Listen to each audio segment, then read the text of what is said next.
Dans cet exercice, nous allons voir comment créer un nouveau ticket dans Jira. Donc, je vous invite à venir sur votre plateforme préférée, à cliquer sur Créer, et vous avez 3 champs obligatoires à remplir. Le premier, c'est le choix du projet dans lequel vous souhaitez créer votre demande. Ensuite, le type de ticket. Dans notre cas ici, nous avons les stories, les tâches, les bugs, les épiques, les enablers. Si un type de ticket en particulier n'apparaît pas dans cette liste, je vous invite à contacter votre administrateur afin qu'il puisse le créer. Je pense, par exemple, aux features, c'est-à-dire fonctionnalités. Le troisième champ obligatoire, c'est le titre de votre user story que vous mettrez dans le champ résumé. Vous avez les autres champs non obligatoires à remplir, dont le composant, par exemple. Dans notre cas, ça va être des interfaces. Vous pouvez choisir une pièce jointe. Vous pouvez rajouter une description à votre user story. Voilà, tout en bas. Votre user story est-elle bloquée? Est-elle bloquée par une autre demande, par exemple?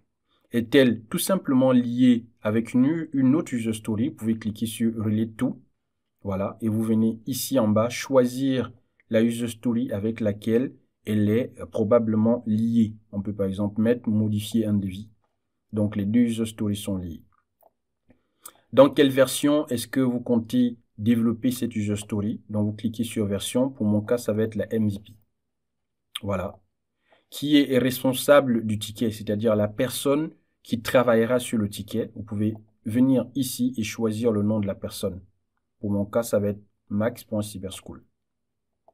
Quel est le niveau de priorité de votre demande? Est-ce que c'est une priorité basse, haute, élevée? Je vais mettre une priorité haute parce que le client voudrait voir le développement de cette user story dès la semaine prochaine, par exemple. Vous avez aussi la possibilité de mettre des étiquettes ou des labels. Si un label n'existe pas, vous pouvez le créer. Dans mon cas, je vais créer un label qui s'appelle devis. Les labels sont très importants. Ils ont un peu la même fonction que les composants. Ils nous permettent de regrouper des éléments de même nature. Voilà. Et ici, vous pouvez mettre un epic link. Dans notre cas, nous allons dire qu'il est dans l'epic suivi du devis. Vous avez aussi la possibilité de rajouter le sprint dans lequel va être développé votre user story.